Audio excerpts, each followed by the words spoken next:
live? Yeah. Sweet. We are live. Cool. What's up, guys? Hello, hello.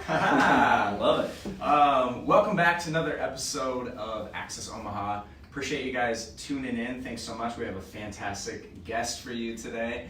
Ryan and I are very excited. So we have with us Pruitt, who is, would we call you a serial entrepreneur? I think we probably could. Serial. Yeah, this is good. I know. Criminal. She's owns multiple small businesses and has a passion for what she does in her community. So very excited for you to share your story. Thanks so much for coming. Thanks for having me. Yeah. Man, we go like way back here without even knowing each other. I know. That's crazy. Omaha for you, though, isn't it? I know. It's like Omaha's like this. 2 degrees of separation. Yeah. I always tell people, I'm like, Omaha's like this small town inside a big city. Mm-hmm. Like everybody kind of knows each other, and you go places, and it's just like, oh, I know that person, and I'm sitting in a coffee shop there's 100,000 of them. Yeah, it's an introvert's worst nightmare. Yeah, the rest exactly. of us get along fine. Yeah, you can't go anywhere without being recognized. So it's kind of funny. That is the best way to put it. So I'll jump right in. Just about a little bit of how we kind of have that connection, I guess. So I would say 80% of my friends love Hardy Coffee. Mm-hmm. So I'm always 20%? Do they hate it or do they just not know about it?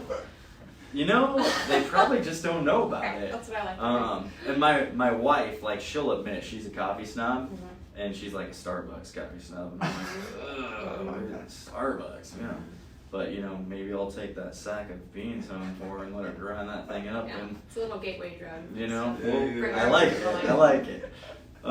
So yeah, every time like we mention some other place, she's like, yeah, no. But she does like the small like mom and pop coffee shop, so that's good. So we're just gonna have to bring her down to Benson to Hardy Coffee. Well, stage a coup. Yeah, we can do that. I'm in. So anyways, like my assistant Cassidy, shout out Cassidy, if you are watching, she's a huge Hardy person as well. Thanks, Cassidy. I know. Yeah. And so as we were kind of going through our list and talking with people, like Hardy Coffee kept coming back up, and so then I mentioned it to Cass, and she's like, "Oh, I'd be more than happy to like reach out to them." And so here we are. And she lives in Exarban, close to Exarban too, and they don't even go roast. I know. They're like naming names. I know. We're not afraid. We're not afraid to name I don't names. know if they do or not. I just know she likes Hardy. That's the joy of having your own podcast. You can name drop. You can say whatever you want. I like roast. Yeah. So, anyways, Well, yeah. that's really how the connection, I guess, was initiated for us, and then thankfully you said yes, and now you're on the podcast, and now we get to hear your story. Here we go. Pick your brain, because, like Levi said, you've started all these amazing businesses, and now we want to know more. Okay, well, Yes. I'm an open book. Well, yeah. Tell us, I guess, for our guests who don't know who you are. Yeah. Tell us a little bit about your story. So, where'd you grow up? Where'd you go to school, if that was here locally or if it was somewhere else? How'd you end up here? And then just kind of give us the, I guess, 30,000-foot view, the overview of what brought you to where you are today. Once upon a time. I was raised in Omaha, was born in a teeny tiny town just south of here, Beaver City, Nebraska, a few hours away. Okay. Not to be confused with Beaver Crossing. Not to be confused, no, it's Shout closer out to Beaver Kansas, City. so it's like 600 people. You Wow. guys are lovely. But I've been in Omaha since I was 2, and then, so this was home. Went to school, grew up in North Omaha, ended up graduating and moving to Tennessee for college. My husband followed me down there, thankfully, and we were there for 4 years. And then this has always been my dream, my passion to start a coffee shop and bakery. And so when we started trying to figure out where we were going to land, we thought about Portland, we thought about Seattle, we thought they probably didn't need another coffee shop. And both of our families are here, and so that pull was strong, so we ended up here and already had some really good networks in the area. And so I think for me, when I was in high school, I always wanted to get away. Yes. But I think that going other places was really helpful to say, oh, I'm choosing to come back. I never felt like I got stuck here. Wow. And I think that I was able to come back with really fresh eyes for the city to see the things that were going really well here, the things that weren't, and to figure out like how we could help bridge that gap and find holes in the industry that were pretty gaping at the time. Wow. So you said you mentioned your husband in college, Mm-hmm. right? That's where you guys met.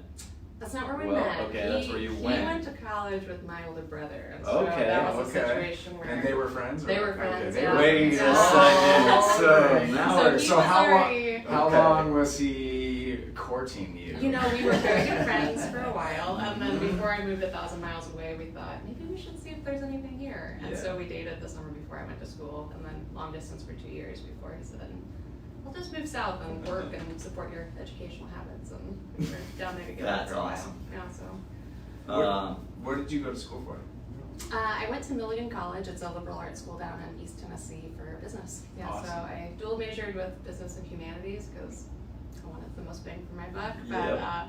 I'm also this like butterfly of a student that they had that did both of those things. They like to talk about that one time we had a student that was a business and humanities major. Uh-huh. So That's it's hilarious. pretty fun. I had a great college experience and I think because I'm also one of those rare people that have wanted to do this for like I went into college with the same idea that I came out of it with, just more developed, that I was able to test a lot of those things out in pretend scenarios and with real professors to say, does this make sense? Like on paper, can we do some pitches with banks? Can we figure out what this looks like with monopoly money before it's real money? Yeah, man, something you said about, you know, moving away and then the idea of coming back, and that resonates with me quite a bit because off camera, before when you first came in, we were talking about how in my life I'd kind of moved away to California and things like that, and I had a very similar mentality. I thought if I was ever going to make anything out of myself, I would have to move away from Nebraska, and then ultimately realize what I was searching for, and you could probably speak into this too, as myself. I was searching for myself, and once I figured out who that was and who I wanted to be, I realized the best way I could be that person and be that person to the fullest was actually to come back here, where I started very much like you know, Alchemist or any one of these books. But yeah, so that's awesome. I think in my immaturity, I thought I had to like become a self-made person. And when you have a strong network, when you have a wonderful family, like the idea of not relying on them just becomes pretty arrogant, I think, at some point, to say it's a lot more fun to accomplish things together, and we can go a lot further faster together too. And so doing that in Omaha has just been more rewarding than I think trying to strike it out alone. Love it. Man, that's awesome. Cool. So I've got another question there too. So you said you've known this for years, that you've wanted to get into, you know, the coffee making and business stuff. And so was there something from your childhood, or like something that your parents did, or somebody that you knew that like got you into maybe coffee or into the business side of thinking? Like, how did you just all of a sudden, hey, I want to be an entrepreneur and I want to own a business someday? Like, where did that all come from? Yeah, I think my entire family connects well around food. You know, like I don't know that that's unique to us. I think that's kind of part of the human condition. But we always joke that there should be like a couch in the kitchen. Like no matter how many comfortable places there are to sit, everyone gathered by like leaning on a counter, like snacking on things as you went. So we always had good food. We always connected better when we were eating it, and so that was part of it. My grandpa, my mom's dad, actually was a baker, and so he was a cook during World War II in the Air Force, and then when he got out, he worked in a bakery out in western Nebraska, and so there was like a little bit of the industry piece from him. And he didn't do that his entire career, but he taught my mom the tricks of the trade, and you know, she taught those to me. My other side of the family, same situation, where we always just ate entirely too much and really good foods and liked to experiment, and so I think that I've been passionate about community and connecting people, but I think that to have a common ground to start from is really important. Yeah. And so usually coffee and cinnamon rolls is a good place to start. Love it. Love it. So you're mentioning kind of the bakery stuff now too. So it's not just coffee at Party. It's not. You're known for some pretty amazing snacks. Yes. So we actually started the bakery piece of our business first. Most people don't know that, but it's coming up. It's 10 years this month, Wow. guys. Like I looked at the calendar today and I was like, ugh, Yeah. when did that sneak up on me? So yeah, it was February of 2010 that we opened the bakery. At the time it was called Bliss Old Market Bakery. We were just subleasing like a tiny bakery from what was then Aroma's Coffee House down in the Old Market. And so I had actually worked in that bakery previously. It was under a different name, a different ownership, and maybe I should backtrack. After I got out of college, we moved back to Omaha, and I feel like this thing that people do all the time is romanticize whatever business they want to start without ever working in the industry. Yes, so exactly. I was just pretty adamant that I wanted to make sure this dream that I had had like matched up with the day-to-day reality and grind of actually using a giant mixer and you were measuring out. passionate about it still. I was, Yeah. and so the previous owner wanted out, I wanted in. We figured out a way to make that transition, and I took over the space and then rebranded all the pieces, added a lot of new recipes, and started from scratch, if you will. So we started fresh then.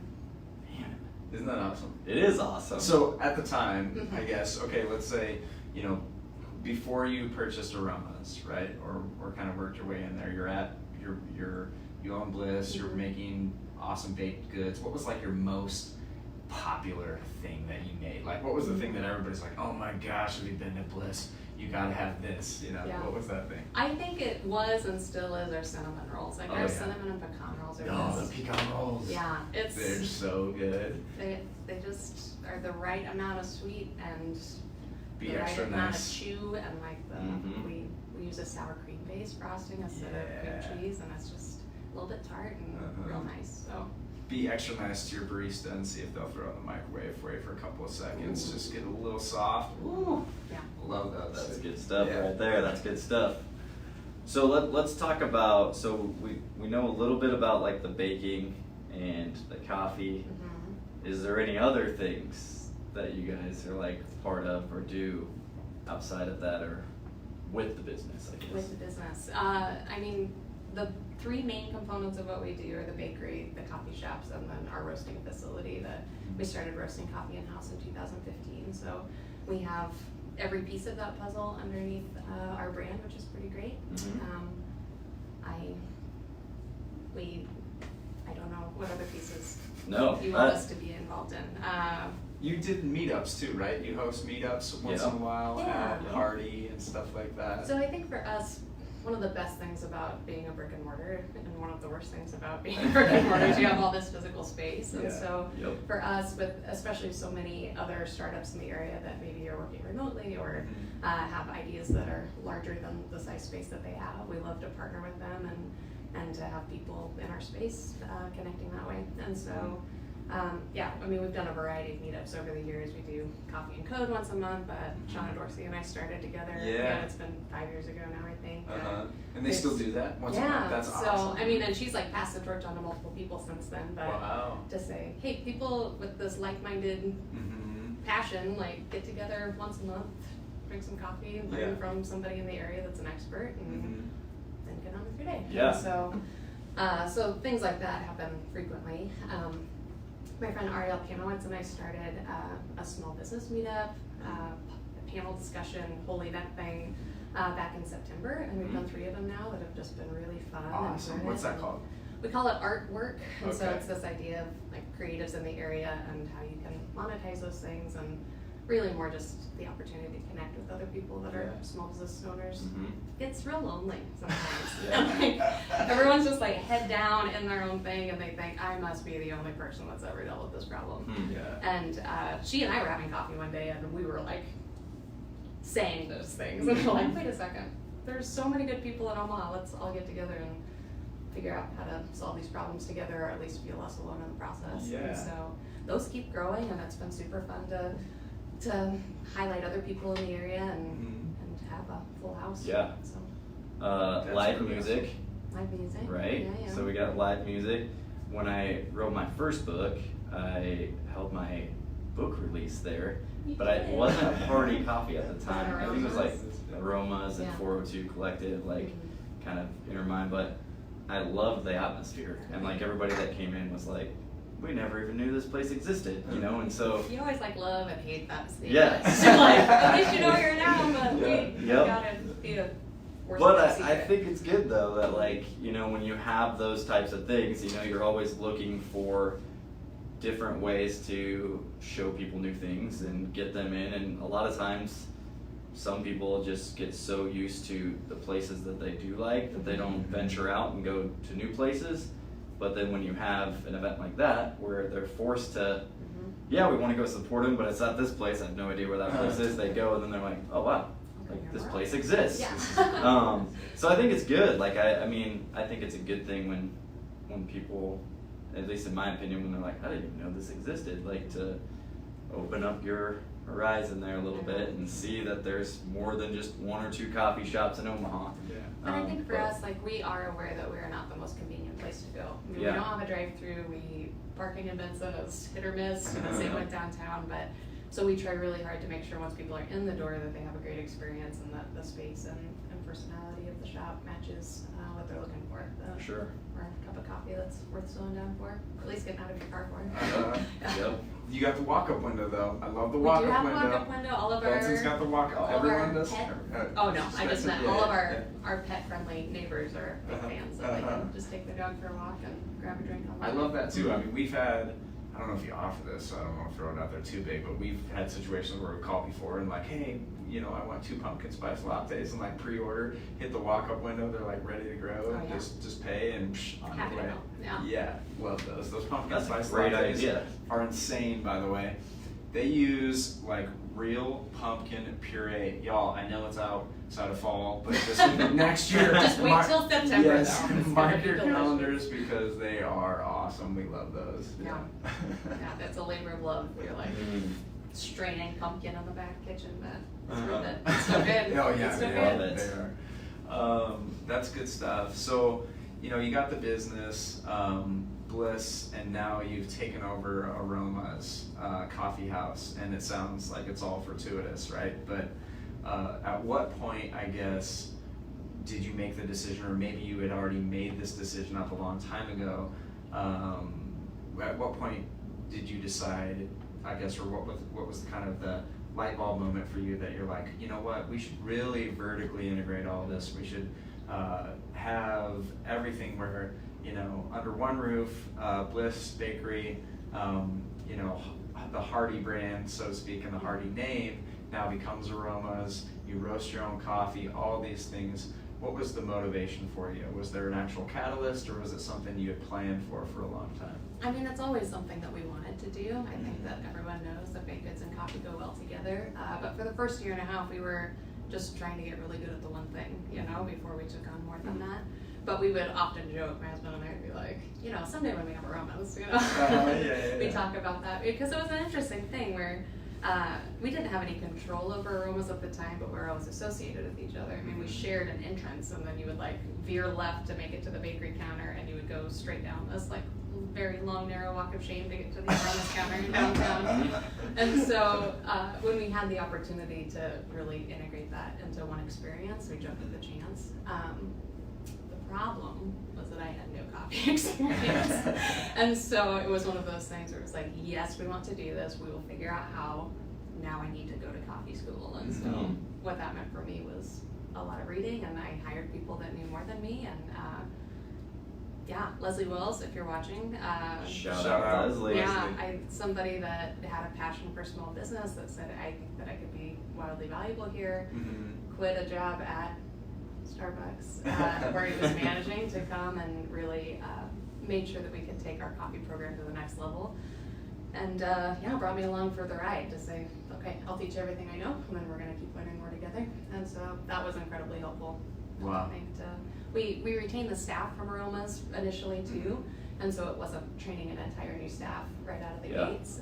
But I think over time it was also a process of saying, we're going to be a different type of coffee shop than you've worked for. So some people selected out, and some people stayed for almost 10 years. Wow. That's Yeah, awesome. you said something that stood out to me, you know, as I think about, you know, growing business and expanding and things like that. And I was talking to a guy just recently, like on my trip when I was in the Dominican, and he was sharing with me, as he's a CEO, leader of his company, you know, he was just talking to me about, like, you know, I've learned to transition into being a coach and not a player. Yeah. And he's like, so when I'm going to recruit a first baseman or shortstop or whatever, he's not talking about baseball, obviously, but he's talking about people in his, he goes, I'm going to find the best person out there who plays first base. And I'm going to find the best person out there that plays shortstop and center field. And I'm not going to be the one doing it because obviously I'm not good at doing it, and they can do it way better than I can. And that resonated with me because I was like, man, he's so right. Like, I did the same thing with, you know, my business when I hire on Cass, who's my assistant. Like, she does things way better than I could ever do, you know, but I think there's that mentality sometimes of like, oh, no one else can do it better than I can, or no one will do it my way, or whatever the case is. Can you tell us, like, lead us through kind of that thought process and that challenge or that struggle for you when you were hiring on and go to hire like different people, like you said, in these roles that were way more knowledgeable than I was? Like, was that easy for you, or was that difficult? Like, I think it's always complicated, but I think that it's essential if you're gonna grow. And so,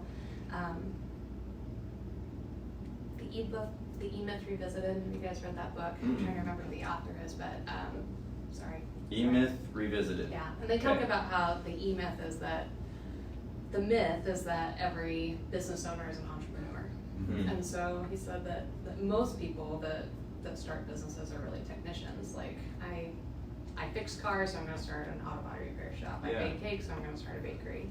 And obviously I had to have that skill set when I was my own employee, but if we're going to grow, then there also need to be two other hats. One that's a manager that can say, okay, how do I create systems? How do I help people stay in their lane and know when they're winning? And then how do I also put on this entrepreneurship hat that's thinking forward? Yeah. And so, like, in some ways, I think it was a real gift that I didn't have a coffee background, because that forced me to trust people sooner. Yeah. Where I think that if you know how to do everything, then you keep doing everything. You micromanage. Yep. And so I think that first major hire outside of my skill set was and the fact that he was so good at it, that he helped us to be successful and was kind and patient and hardworking and all of the things you're looking for made making that decision again easier. You're like, okay, and so it's tricky when it feels like you may feel like you're really good at hiring initially when maybe you're just really lucky, and then once you have a few rough spots, you say, oh, maybe I need to get better at my hiring process. And so we've done that over the years too. Yeah. Go ahead. We're jumping in here. No, I think that's good because, like, you know, as I continue to read stuff and things, it's like, you kind of play like red light, green light, right? You know, like, all right, we got the green light, let's try this out, let's do this, and then you play red light where you're like, do we continue to spend more money here? Or do we like continue to hire more people on here? Or do we stop? You know, like, and just figure out where we're at from like a business perspective. And I think that's wise. Like, I think, you know, it's fun hearing your story about how you've just taken these small steps and then eventually, you know, grows into Hardy, which we haven't even got into yet. Like, how did you, so as we pivot and we shift, like, how did you come up with Hardy? I already know the answer to this, but and then, you know, designing, you know, all the stuff and things like that. Like, how did you come about doing that, and where did it come from? Yeah, so Hardy's my maiden name, and so there's obviously a sentimental connection there, but I love that it's a real word too. Yeah. And so for us, it's a way that we can talk about our customer base and just the Midwest in general, that it's people that are resilient and able to endure tough things, and we can fuel them in the process with good coffee and places to spend time. And so it's kind of a funny thing. We started roasting in 2015. Another situation where I hired somebody that knew way more than I did. Like, we'd been serving good coffee for years, but it was wholesaled from other places, out of Wisconsin, out of Kansas City, you know. And so when we said we really want to do this in-house, but we really want to do it well, hired Nick Tabor, who's our lead roaster, who had 5 years experience in the industry, was able to come in and really build an incredible program. And initially when we're like, okay, not only do we want to serve the 2 shops we have, at that point we had Benson and downtown, but we want to grow a wholesale program. And we had this hold up where we said, are other shops really going to want to serve Aroma's coffee, or would they want to serve this other, not white label, but something that doesn't feel like direct competition? Like maybe if we had a different brand associated with that, then they'd want to sell that thing and not feel like they're competing with another local shop. And so that was like, it wasn't just that we wanted to make life more complicated with 3 brands. That is what we did, but we thought we had a really good thought process behind it. But the number of times, and when we stayed in that holding pattern for 2 years before, you know, you look up every time that a customer says, where do you guys get your coffee? Oh, we roast it, but it's not under that name. You have to go to this website instead of this website. Or there's a link at the bottom. Or where do you get your cinnamon rolls? Oh, those guys right behind us making them, they're part of our company, you know, like. Yeah. But we understood it all internally really well, but it fell apart as soon as we told people it hadn't been a part of it. And so that meant we needed to make changes. And they couldn't make the consumer couldn't make the connection. Yeah, and when you say it out loud, you're like, well, good grief, of course they couldn't make the connection. Like, you're making them do mental gymnastics just to put 3 brands under the same umbrella. Yeah. And so it was in 2017 that we made the switch to just say, okay, all pieces of the business, all locations of the business are Hardy Coffee Company, to really clarify that message. Yeah. Yeah, and everybody had opinions about it. You don't brace for that. Like, there were some impassioned people about it, but I think what we finally said was, I think that people that already know and love us aren't going to leave if we change the name. Yeah. Yep. But I think that there's a lot of people out there who don't know we exist yet, who are going to keep overlooking us if we don't have a clearer message. And so we made that jump. And I have a confession to make. You were mad. You were one of the people. I was one of those people. Well, here's why. But I didn't. It's because I didn't know the narrative. I didn't know the story, and for me, like, I lived in Benson. We lived in Benson since 2016, and even before that, when we didn't live there, we spent a ton of time there, and we would always go into Aromas. And I thought that was such a beautiful name for a coffee shop. And the problem is that so does everyone else. So there's like 75 of them yes, across the country. Right. And so like it was so generic that like if we ever plan to grow, that's another piece of it to say, okay, which of these names that already exist do we hitch our wagon to? Yep. Well, and I remembered I would go and time frame I'm not certain, but I would go into Aromas and then I remember being at one point seeing the coffee and I was like, Hardy Coffee, what the heck is that? And I bought a bag and I was like, dang, this is good. Like, is this what they're roasting? Where'd they get this stuff from, right? And then pretty soon, things were getting remodeled and changed and painted, which I love the interior paint of the Benson location, by the way. Oh my gosh, it's awesome. But then obviously it's the click happened and I was like, oh, okay, this is their brand, they're rebranding, and I did a little Google search to myself and I was like, oh, all right, now this makes a little bit more sense. And we tried so hard. We made a video, we talked about it on social media, we updated the website, we tried as many ways as we could, but I think mostly it's just like people don't pay attention to that until they have an experience with it in real life, and then like all of that can work as supporting evidence for what you've done instead of more of an announcement. Yeah, that's awesome. Yeah, I love that. I love how your brand is your brand, and you've done a really good job, I think. Even with the comments and things like that, and the opinions, I think you guys have done a really good job of owning that brand and continuing to own the brand and just be whole in that, I guess, if that makes sense. I really also love, and something I'm interested in hearing some more comments and maybe shifting a topic a little bit too, is about how community focused you are. You've talked about that before, about being a community-based coffee house and really wanting to put time and energy into that. And of course, before we went live and we're on camera, you were sharing where you live, and you live relatively close to some of your locations, which I think is also awesome, because it's not like you live way out in West Omaha and then you're driving down to your locations every single day. You actually are around your community and part of that. So that's awesome. Yeah, I think Starbucks was the one that really coined the term of third space. Howard Schultz talking about this culture that we live in, where most people live at home and they go to work, and those are the two main places where it's safe to meet. Like, you can meet a stranger at work and that's okay, and then you want your home life to be private. But where is that in-between space where you can connect with neighbors, where it's a place that you can spend time, where you can either be unplugging or building something or connecting with people? And so like that idea is not new with us, but I think that those spaces were really missing, especially in Vincent and North Omaha. And so to be able to be part of that solution, to create space that feels like a place where your neighborhood wants to spend time, that's what we're going for. So we try really hard to have that make sense for people. We're open early and late, we're open 7 days a week, we don't have drive-throughs, so like come into the space, we'd love to get acquainted with you, pull up a chair. And that all sounds touchy-feely if you don't see the heart behind it, but our staff is all in on that too. So yeah, we just know everybody's life is so full. It's so full. It's like, and so for us, specialty coffee isn't so much about indulgence. It's not about treating yourself. Like, I hate those phrases. That makes me crazy. It's about creating rhythm in your life and ritual, like places in your world that help you feel grounded and connected. People and places and things that say like, okay, I'm gonna use this moment to take a breath, to actually taste what I'm eating, and the rest of my day may still be chaos, but these are things worth investing in. Yeah, that's good.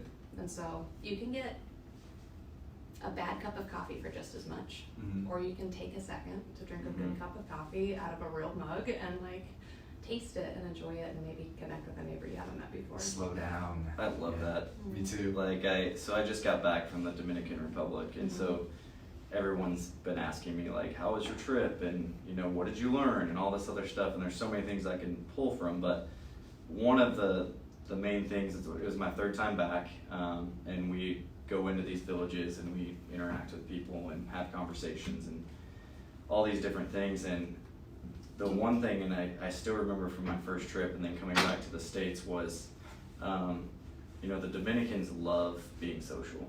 Like, they will literally come out of their house and they invite you in and they set chairs down and they're like, let's talk. And it's just like it's like you said, it's like sitting around in the kitchen or in the family room having a discussion with friends and family, and like they could do it for hours, right? And I remember taking that back home and having a conversation with some people, and it was an older couple that actually shared this with me, but they came back and said, you know, we came back and we're so excited to share about the experience in the DR, and we were telling our parents about it, and their parents are like, you know, in their 70s now or 80s, and they're like, well, that's how it was in the United States before there was television. Oh man. And I was like, man, like that's so true. Like, and they go, we would literally, their parents were sharing this story about, you know, everyone used to sit on their porches and they would interact with the neighbors and people walking up and down the sidewalks, and they're like, that doesn't happen anymore. Like, everybody goes inside when they get home, they don't come back out, they turn on their television and they call it a night. And wow. I just remember that, like, man. And so then coming back and hearing this is like, yes, like that's what I hope comes back to, you know, not only Omaha and our community, but, you know, our nation, and just the fact that, like, you guys, there are good times where we just need to slow down, enjoy that cup of coffee, right? Whether it's like, at a shop or just at home, to say like, it doesn't happen on accident. You have to be intentional about those moments. But I think with just a little bit of effort, you can have those moments throughout the day where you're like, oh yeah, that was a highlight. That was a moment I caught my breath. That was a moment I had perspective. That was a moment I looked up. That was a moment I put my phone away. That was a moment that I. Yeah, I just think we get so busy here in the U.S., you know, and it's just like we just go and we go and we go and we go, and then, you know, I was sharing this story, like I think even with Levi earlier and with some other people, is like, man, we had a really great year like this last year in real estate, and I didn't even take the time to like really celebrate that, or, you know, it was just like, okay, yeah, year's over, let's focus on next year and our goals. And it was just like, man, like I just allowed time to lapse and go by without even just sitting down and like celebrating with our team, celebrating with clients, celebrating with other people that were involved, to be like, man, we had a great year, you guys, this was awesome, like let's take some time to celebrate and talk about it.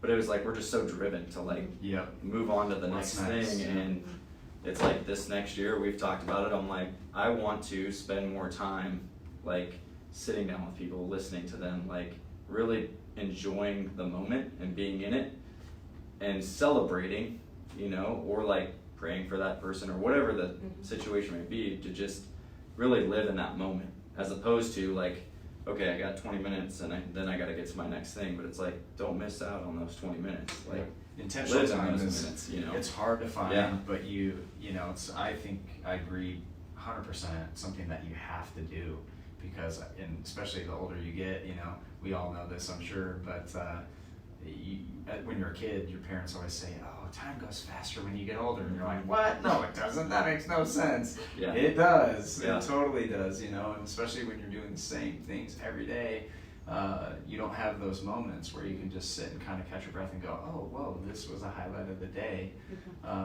You know, those are great. I actually, right as you were saying that, I'm like, oh, I had one of those today. Where I was like, this was outside of my normal routine. It was great, and I'm still thinking about it now because it was just an awesome. Or maybe it's part of my normal routine. Like this is something I'm building in every day. Yep. Yeah. Shameless plug. But it I would be something love that you're it. intentional about. Yeah.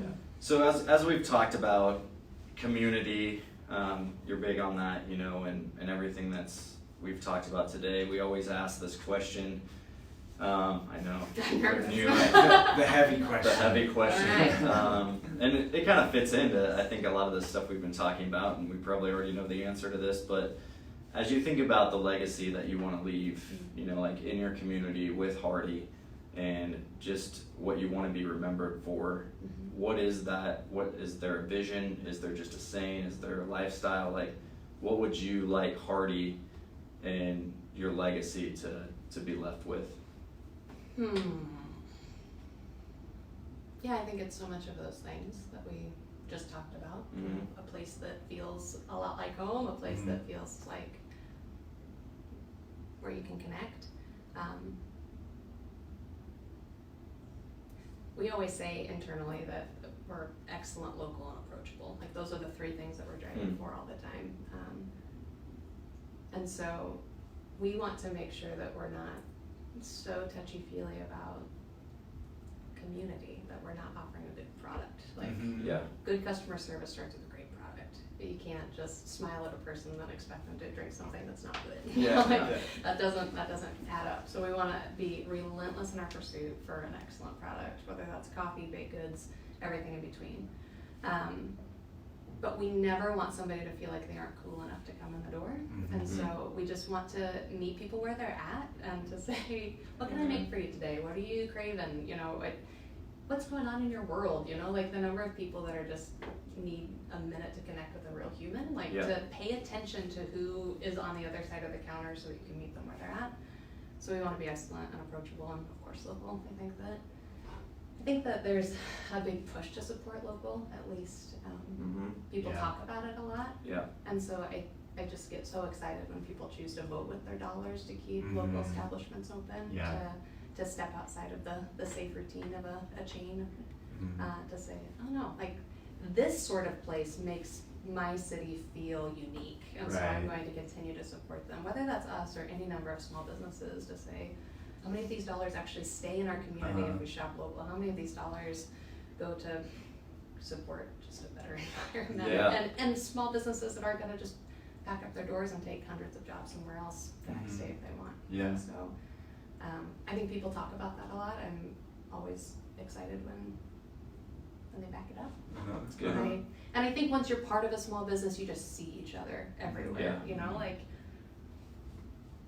you just, I can't not support other local businesses if I have a moment to be out eating somewhere else or any number of things. So buying a house. I haven't bought a house for a while, but that's a pot of real estate. I happen to know a good realtor. That's awesome. Yeah, we appreciate it, and you know, hopefully you guys took something away from that, got a lot of value out of it. I know I definitely did. Thank you so much for coming on and sharing your story. You guys, Autumn Pruitt, I mean, come on, this is awesome. But for our guests and anyone watching, this is your chance to do all of your shameful plugs. But how can folks connect with you? Give a shout out real quick to your locations. Make sure everybody knows where that is, how they can connect with you on social media, everything like that, so we can make sure that we get people in your doors. Yeah, so we have 3 locations. The original one in the Old Market, it's on 11th and Jones, in the Old Market Loft building. Have our location in Benson on 60th Ave in Maple, so that's right on the main drag there. And then our newest location is in the Highlander development in North Omaha. So it's on 30th Street between Hamilton and Lake. And so that's also where our bakery and roasting facilities at these days. Okay. And so you get the full experience of Awesome. Omaha. I haven't been there yet. I gotta check it out. Yeah. You guys need to check it out too. Yeah, and then the other piece of it is that we do provide wholesale coffee, and so that's, you asked before, you said that you love that we live near where our shops are. And I think for us, like, our main mode of growth moving forward is not to have 17 more Hardy Coffees on every corner, but to say, okay, what other small business in Omaha is serving coffee, and how can we partner with them to feel confident doing it well? And we have no ego in it. You can have a private label coffee, you can do it your own way, but you know your neighborhood better than we do. How about we help you serve them really good coffee? Yeah. And so we love to see like other that. small businesses thrive and to do good things. And so we have over 30 wholesale accounts now that are Wow. other coffee shops, restaurants, other just offices, people that want to serve good coffee to their employees and guests. And so, anytime that you know somebody that wants to up their coffee game, think of Yes, us, I and love we would that. love to I give love them a it. call. Absolutely. Social media. So Hardy Coffee. All the everything? socials. Yeah. I mean, not Zanga, but we're on Facebook, Twitter, Instagram. I am the content creator, Okay. so say hello. I'll say Okay. hello back. Awesome. So, Awesome. yeah, Oh, or good correct my stuff. grammar if I ever. mess And up. now is that all under Autumn Pruitt, or No, is that it's under Hardy Hardy Coffee? Coffee Co. Okay, Yeah. perfect.